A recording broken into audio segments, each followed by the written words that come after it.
What's good, y'all? It's your partner, and I want to welcome you guys again to another podcast episode of the COUNTERMOVE, guys. We're going to continue our discussion on inflation, but we're going to really focus on the oil and gas prices. We're going to really pinpoint that today, okay, guys? So, guys, let's get into this thing, man. Let's go get it. Where we are here to help entrepreneurs either start a business or grow your already existing business. I'm here with an entrepreneur guru, my friend Liddell. Typically, tangible assets hold their value versus non-tangible assets. I'm not against stocks at all, period. I just like for my money to be backed by something that's tangible, physical, that I can go see it and feel it's mine.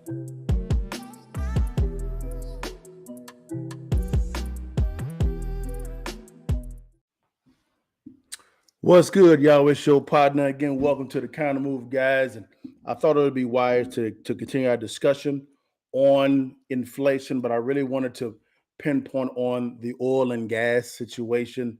I know I've done some lives on Instagram about this, and I really wanted to kind of dive into this a little bit and go a little bit deeper.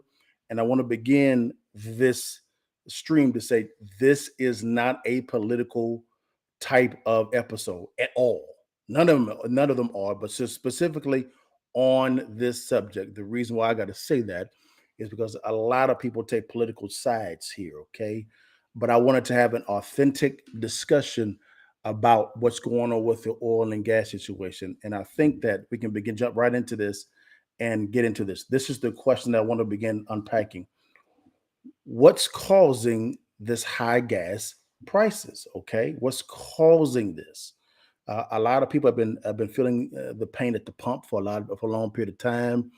You see a lot of people on Instagram, Facebook, YouTube, you name the platform, and they're sending pictures of how much they're paying for gas. And the question is also, man, why is gas so high?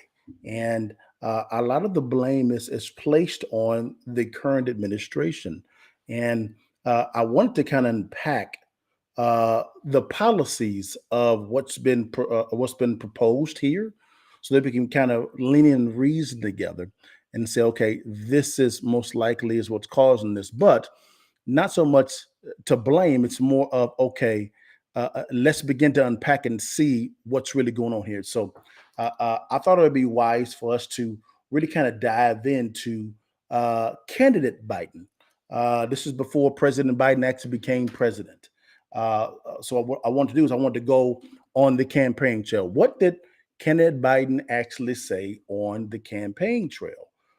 What did he communicate to the people of what he wanted to actually push? And I thought it would be wise to jump in this and really listen to what candidate Biden actually said. Okay, so let's jump right in this real fast, guys. All right, here we go. Would there be any place for fossil fuels, including coal and fracking, in a Biden administration? No, we would work it out. We would make sure it's eliminated. No more drilling on federal lands. No more drilling, including offshore. No ability for the oil industry to continue to drill, period. I guarantee you, we're going to end fossil fuel. What about, say, stopping fracking and stopping new pipeline infrastructure? Exactly. No new fracking. We are going to get rid of fossil fuels. I've argued against any more oil drilling. As you can see, he's making clear what his intentions are, okay, on the campaign trail. He's very clear. Let's keep going. Or gas drilling on federal lands. No one's going to build a coal-fired plant again, and we're going to get rid of the ones we have now. Have a transition from the oil industry, yes. Would you be willing to sacrifice some of that growth, even knowing potentially that it could displace thousands, maybe hundreds of thousands of blue-collar workers in the interest of transitioning to that greener economy? The answer is yes. It's extremely simple to kind of see here that Candidate Biden was extremely clear of his intention of what he actually wanted to do. He was extremely clear, guys, of his policies, what he wanted to what he wanted to begin to kind of put out there. Okay, so it's very clear what he wanted to do. Okay, all right. This is candidate Biden. Now let's keep going, guys. Now that we know what he promised on the campaign trail, guys, let's begin to really kind of unpack what has been said of the current energy secretary right now. Okay, I think it's wise to go to the division of the government that actually handles a lot of this. Okay, so what? So here's the question: what has the administration done so far? What's their intentions? Basically, what now President Biden is now the president. What he communicated on the campaign trail, is this exactly what they're doing now? Okay, is he fulfilling his campaign promise? Okay, let's see if this is what candidate Biden is actually doing right now as we speak. Okay, here we go. Let's listen to the current words of the current Secretary of Energy. Let's go with it. What is the Granholm plan to increase oil production in America?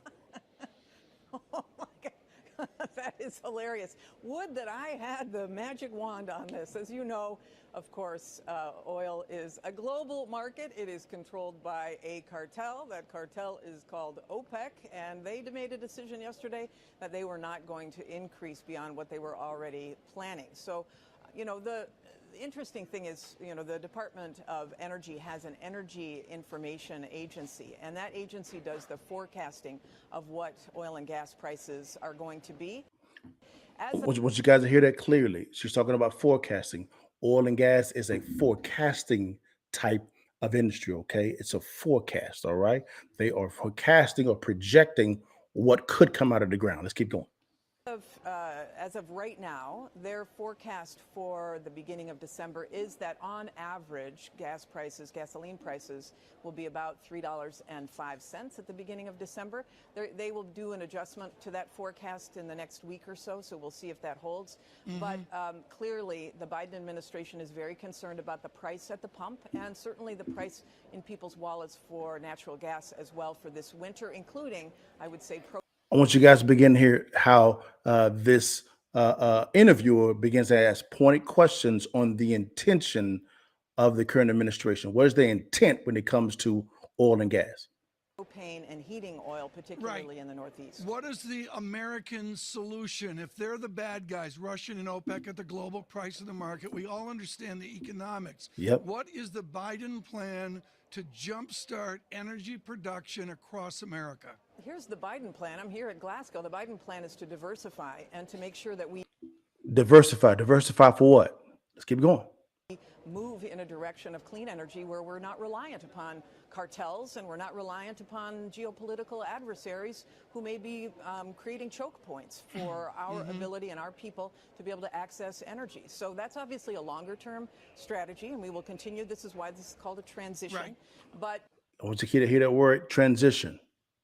Transition. I want you to hear that word. We're going to define some terms in a second. Transition. Let's keep going. She is realistically letting you know the intention of what they're trying to do. But if $80+ a barrel doesn't incentivize oil companies to get off the sidelines, I'm not sure what will. So now let's go to this again, guys. The current administration, now this is the Secretary of Energy. She is in charge of the department that handles the energy policy for the entire nation. She's letting you know that their intention is to transition, okay, or diversify off of what?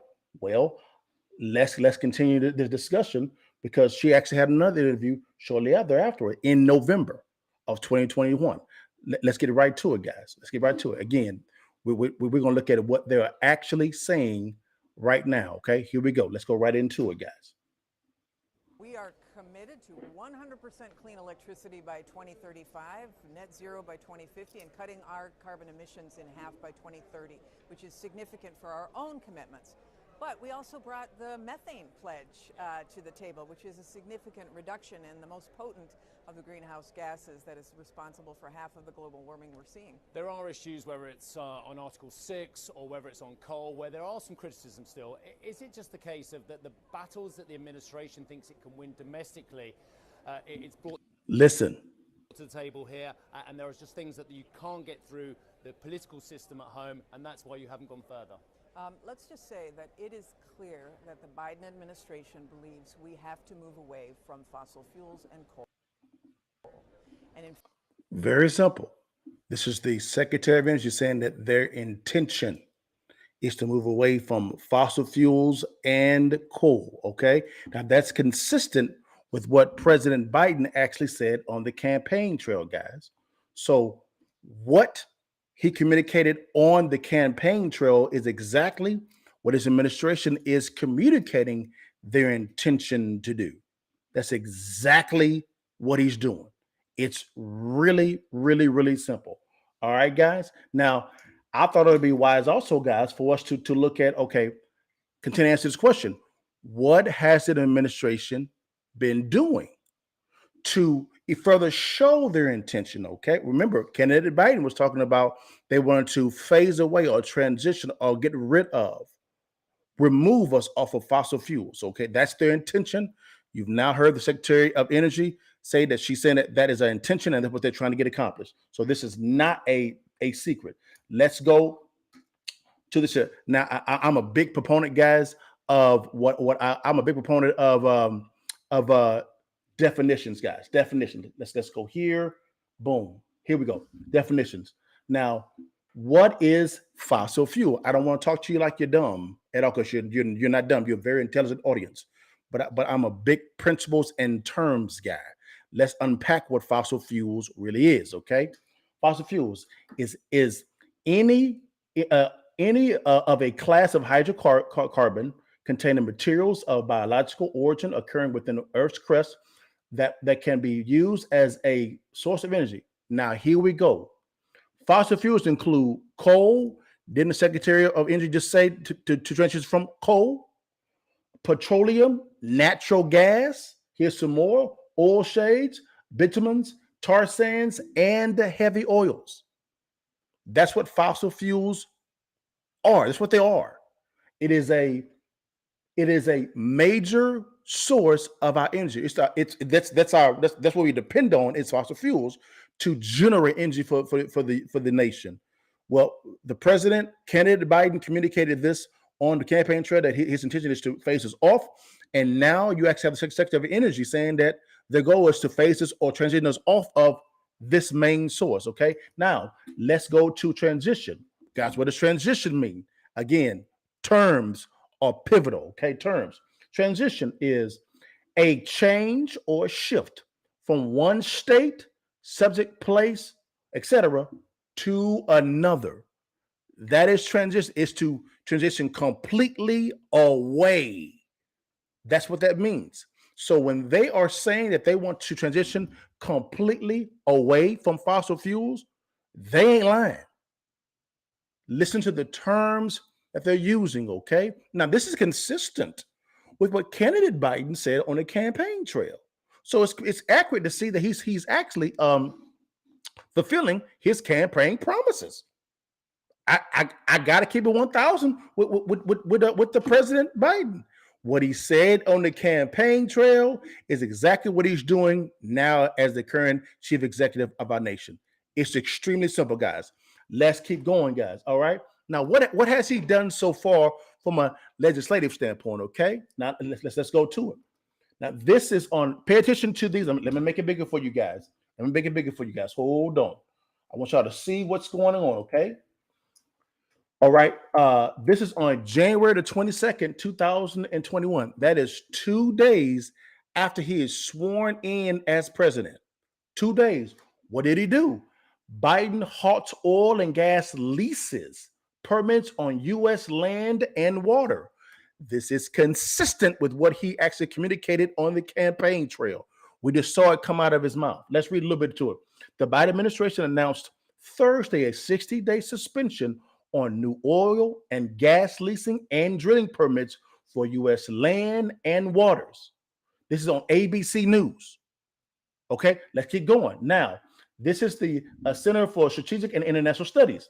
This is on January 28th, 2021. Let's make it bigger. I want y'all to see what's going on. Okay, a few days after this ABC News report. Okay, it says, what changes has Biden made on the what? On oil and gas. It says Biden makes sweeping changes to oil and gas policy. Okay, here we go. Let's keep going. It says, in a January 27th executive order, this is right after the ABC News article, okay, that introduced a sweeping government-wide approach to climate policy, Biden announced several new oil and gas policies. New, which means it's not like it was before. Simple. It says the Biden administration is halting new oil and gas leases on federal offshore lands and offshore waters to the extent consistently with the applicable law. This pause will not affect existing operations, because why? It's new oil and gas leases. That's why it says this pause will not affect existing operations and permits of existing leases, because it's targeting new leases. That makes sense. All right, guys, this is real simple. Let's keep going, guys. Now, it's probably takes money. It takes a lot of money, guys, to drill for oil. It takes a lot of money to do that. And so typically what happens is, yes, this is back in January. Sooner, you're correct. Back in January of 2021, that was when he was sworn in. Okay, this is when he was sworn in. This is what 7 days after he's sworn in. So this is from the beginning, but it's consistent with what he communicated on the campaign trail. He's keeping his campaign promise.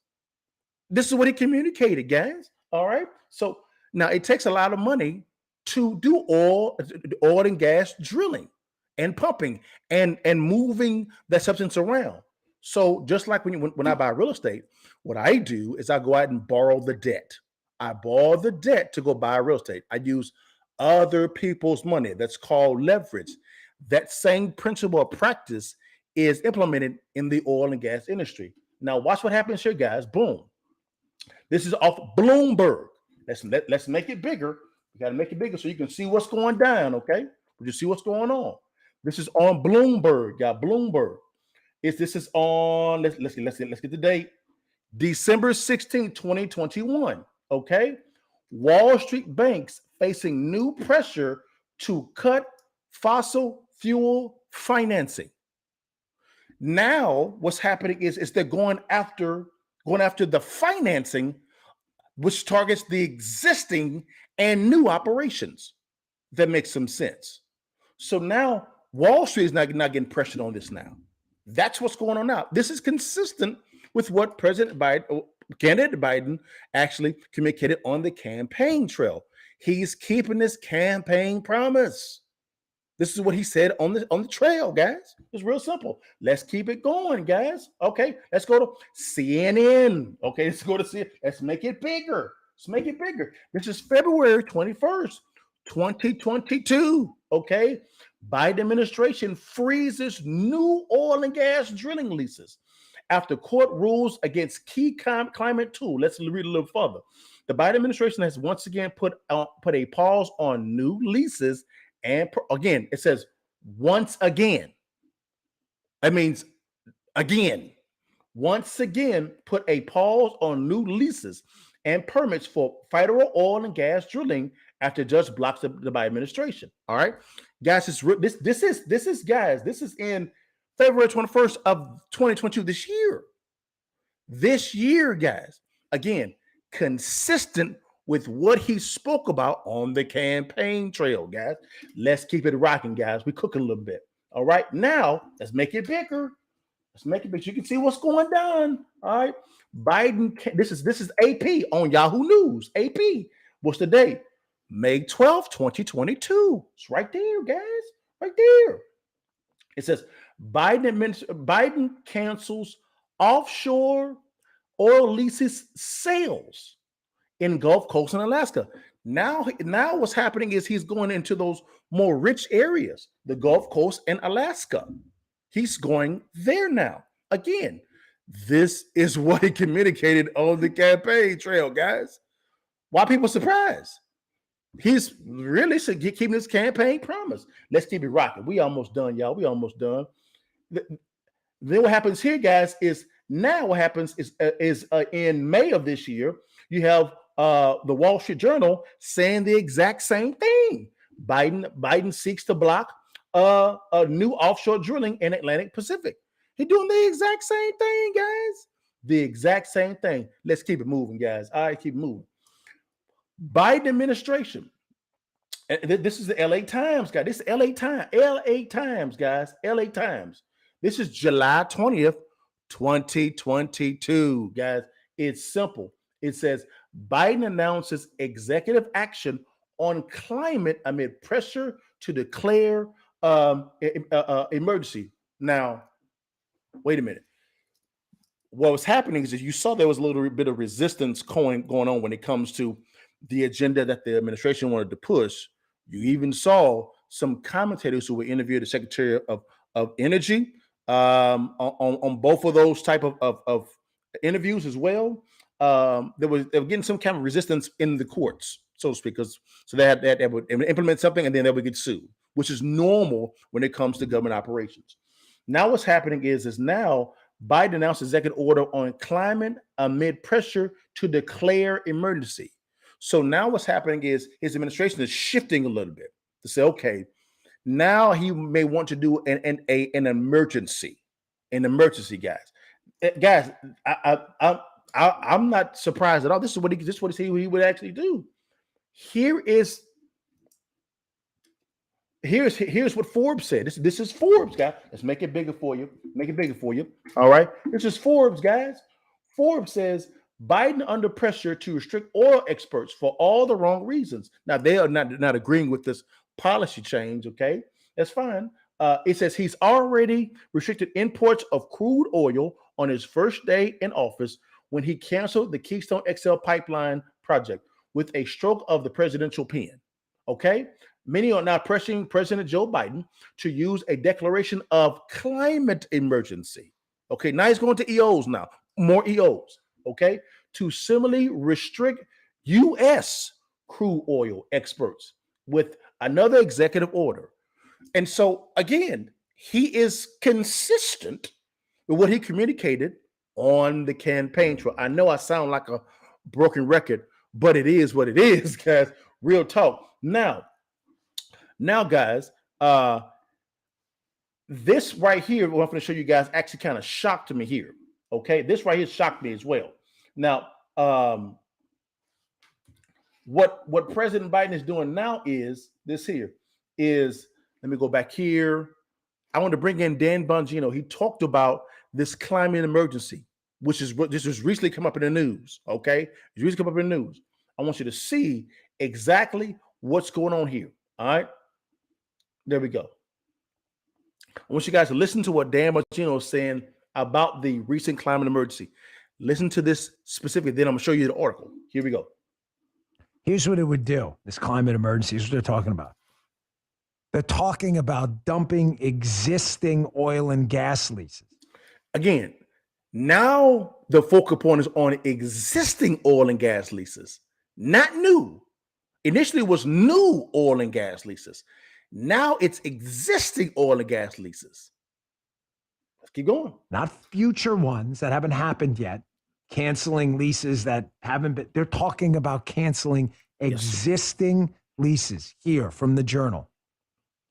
Stop oil and gas drilling in the outer continental shelf. Mr. Biden has already imposed a de facto moratorium on new offshore leases. Okay, but listen, progressives want Biden to suspend existing leases. Existing. This is the Wall Street Journal, guys. Keep going. Listen to this. This would reduce U.S. oil and gas production by about 1.8 million barrels a day. Guys. About 2 to 3 times as much as Russian output has declined owing to Western sanctions. Guys, let me come back on screen. He's talking about 1.8. I'm rounding up to 2 million barrels a day on existing leases. Existing, not new, but existing. Okay? Existing. So, and you don't believe me? Let me show you the article. Let me show you the article, guys. I don't want to. I want to be fair and balanced. If I can find the article.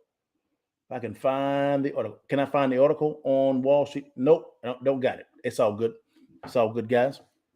Don't you worry. He's talking about existing leases now, which can run up to 2 million. Which is going to restrict 2 million barrels a day. What's 2 million times 30? That's what? 60 million barrels a month. But guys, this is consistent with what President Biden actually communicated on the campaign trail, guys. It's consistent. It is consistent with what he talked about. So a lot of people are upset about the oil and gas prices being high. I'm one on one. I don't like high pricing. I like a deal. I like good pricing. But this is what he communicated on the campaign trail. Why are we surprised? This is what he said he's going to do. And he's really keeping his promises. I got to give, he's keeping his promises. So, all right, guys. What's the counter move? As I lean back on you like some chicken. What's the counter move, guys? All right. The counter move is going to be for two parts. It's going to be for the employee and the entrepreneur. Employees. Most likely what's happening is the amount of money that you have actually earmarked for gas, because a lot of you guys are traveling from home to the office, because a lot of employers want you at the office now because you can work better from the office in some contexts, not all contexts. And that gas bill is going up a lot more. Okay. It may be wise for you to begin to have some discussions with your employer if they would allow this. Okay. If you could begin to work from home and present the case that you can actually work better from the house. Now you're at the mercy of their decision. Okay. Now that's your counter move. All right. You can begin to kind of curtail that spending on the gas. Entrepreneurs, you're going to have to begin to work more remote. If your business, whether it be self-employed or business owner or investor, is you have to travel a lot, you may need to look at putting systems in place to where you can be more effective from a remote location versus traveling to the office all the time. If that makes some sense. Or number three, on both sides, you got to make more money, guys. You got to go out to generate more income. That means if you're an employee, you have to really begin looking at maybe even a side hustle. Turn your side hustle into an enterprise. That can work for anybody, whether you're an entrepreneur or you are an employee. Turn your business or your side hustle, your side business, into an enterprise. That means playtime is over. That means widen that circle, okay? Inviting in that wise counsel, beginning to reason together, beginning to learn how to scale businesses with systems in place. Because what's stopping you from paying less in gas from an occupational standpoint and from an entrepreneur standpoint is the lack of systems. That's it. Understand how systems work. Systems work harder than you, so then you can begin to maximize your time at the exact same time, minimizing your expenses and increasing your yield, if that makes some sense. But guys, again, I did not want this to become either political at all. Period.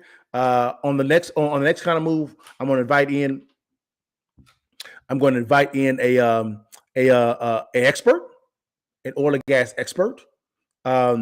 I didn't want to put in this one because it's going to be a little bit long, but he's going to give a balanced approach of what's going on now and the decisions that are being made now, how they're affecting you as well.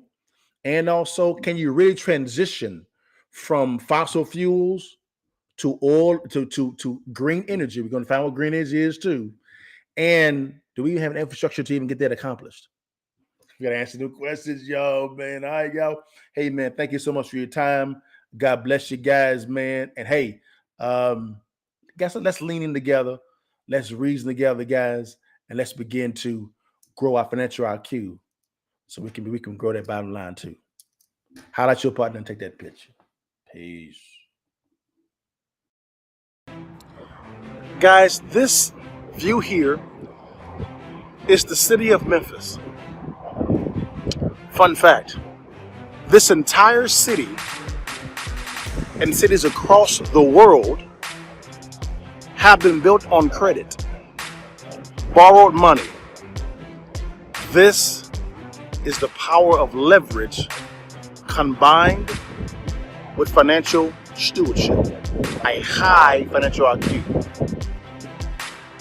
You get to run things. Again, it's time to read.